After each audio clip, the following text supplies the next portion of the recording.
Hey YouTube, it's McLaren Lamb here again. Today I got another firearms review video for you. What we're going to be looking at is the Colt Si. So I got this one decked out to kind of look like the Colt Canada C7, but of course I don't have the green furniture because that's pretty hard to acquire. Also, I don't have the L-can up top, I just have a carry handle because the L-can's also a pretty expensive optic. Now, as you maybe noticed from the title, there's something very special about this particular rifle here. So obviously it looks like an AR-15, but it's actually not an AR-15. The receiver is slightly different. I'll show you here. Now, there's a couple things missing on this receiver. Might not be able to see it, but basically what's going on is the takedown pins aren't present. So what that means is this rifle is non-restricted here in Canada. Now, for restricted rifles, such as the AR-15, all AR-15s are restricted in Canada. You have to get further licensing for restricted rifles, and you can only shoot them at a range. And when you have them in your vehicle, you can only drive to and from the range. You can't go anywhere else with these, not in your vehicle. So AR-15s have that restriction on them. I'm not really sure why exactly. I guess it's just because it's the spooky, scary black rifle here, so I guess it's restricted. But because this receiver is not for the AR-15, it's a non-restricted rifle. I think what makes something officially an AR-15 in Canada, and don't take my word for this, but what I'm pretty sure what makes an AR-15 here in Canada is basically if your upper receiver attaches to the lower receiver of an AR-15, or vice versa, if your lower receiver attaches to the upper receiver. Therefore, if it fits, then it's an AR-15. But because this actually comes apart differently, as you can see here, see that little bolt right in there? There's two that you take out. You just take those out and the gun will slide apart. That's how you actually take this thing apart. So there's no way it would actually fit onto a normal AR-15 receiver. That's not interchangeable.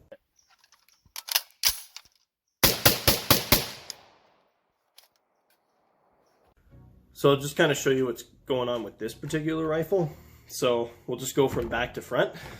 First I'll make sure I got the mag out. I'll make sure this is clear. Okay. So the buttstock that I got on here is actually a Airsoft buttstock, but I just found I thought it looks pretty cool. I really like it. I like having the sling point at the top and bottom there. And then for the pistol grip, I just got pretty much standard military style pistol grip with the finger groove. For the trigger guard, I have a slightly curved plastic trigger guard here. That feels a lot nicer when I'm holding onto the rifle and it rests on my middle finger like that. It's not jamming into my middle finger so much. Charging handle is also just a standard charging handle, just the military style charging handle that comes with an AR-15. So you got the little flap there to unlock it and then pull it open. This carry handle sight I got set up for it. I just thought it kind of fit well with this handguard, just to kind of give it that M16 style look. And then I have a Ambidextrous safety switch. It's a little bit shorter on the right hand side, that way when it's on fire, it's not digging into your finger so much. When I actually got my finger on the trigger, it's not digging in my finger there, so that's pretty nice as well. Then up here, standard magwell, standard bolt, standard dust cover, magazine release, bolt release is all standard. Then we got the Dimarco Handguard here. This is kind of looks like your old-fashioned A2 style handguard, heat shield there. And then up at the front, I got a flashlight attached here up at the front, and the way I actually have that attached is this Triad Rail here, the Colt Canada Triad Rail. Now this here, I hear it's pretty difficult to get in the United States, but the Canadian military uses this standard with their C7. They have this tri-rail that specifically attaches around the A-frame front sight, and it hooks around there, screws in, and then you can attach laser, flashlight, whatever you want.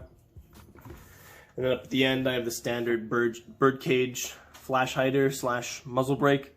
It works pretty nice. I don't really like muzzle brakes that do too much work in terms of redirecting gas, because AR-15s don't have that much kick, so I find sometimes muzzle brakes can kind of overcompensate, but this one seems to work just fine. So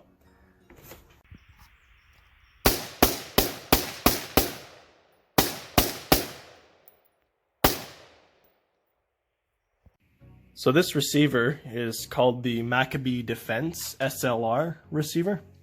So I bought this whole rifle in the SA-20 configuration, but from what I hear, most of the time you really just buy the receiver itself, but then of course every part of your AR-15 will work inside this receiver. So your safety switch, your magazine release, your bolt release, your bolt, charging handle, dust cover, trigger group, magazines, all of that will work inside this receiver.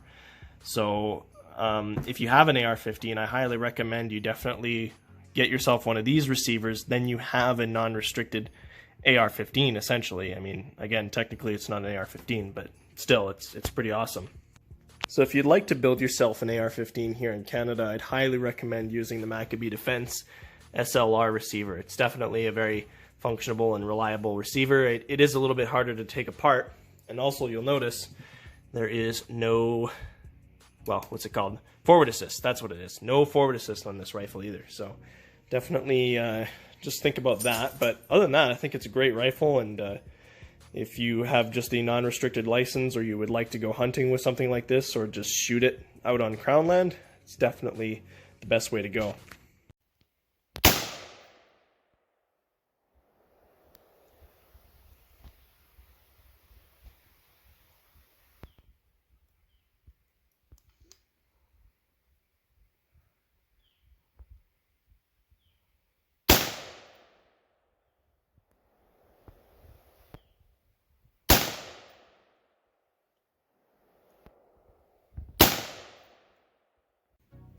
So anyways, I hope you enjoyed my video on the Macabee Defense SLR receiver.